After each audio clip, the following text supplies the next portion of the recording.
يا جنة، رأيك ايه بقى في التعديلات الدستورية؟ هنقول نعم ولا لأ؟ يا بابا بص يا بابا، الاختلافات دي.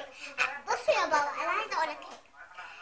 بص الناس من بص في التلفزيون. اي. الناس من هنا بيقولوا لا، وانا برضو بقول لا زيهم. فالاقتناعات بتاعت مصر لازم يركزوا على مصر، عشان هي فيها مشكله. واكتر حاجه ليبيا متظبطه وكل حاجه متظبطه في البلد غير مصر. مصر فيها حراميين وفيها مظاهرين كتير، حاجات كتير كده. يعني مهمة.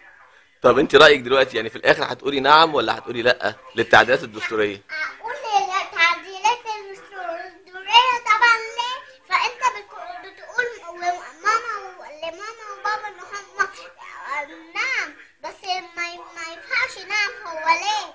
عشان هم في الناس اللي شايف في التلفزيون. أنا قلت لك 100 مرة. الناس بيقولوا إن ليه؟ طب بالنسبة للانتخابات الرئاسية رأيك فيها ايه يا جنة؟ ليه يا بابا؟ لا، الانتخابات الرئاسية بقى عايزة مين يبقى رئيس الجمهورية؟ في عمرو موسى وفي محمد البرادعي وفي حمدين صباحي وفي هشام البسطويسي، وبيقولوا احمد شفيق كمان هيرشح نفسه.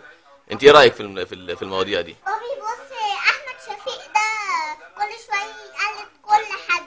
طب ايه رأيك، يعني عايزة ترشحي مين؟ انا مالي. انا انا مش عارفه اي حاجه من الحاجات دي.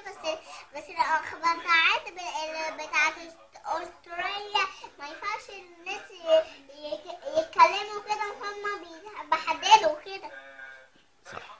يبقى انت رأيك في التعديلات الدستورية لا، وبالنسبة للانتخابات الرئاسية لم تحددي موقفك بعد. اشكرك سيدة جنة.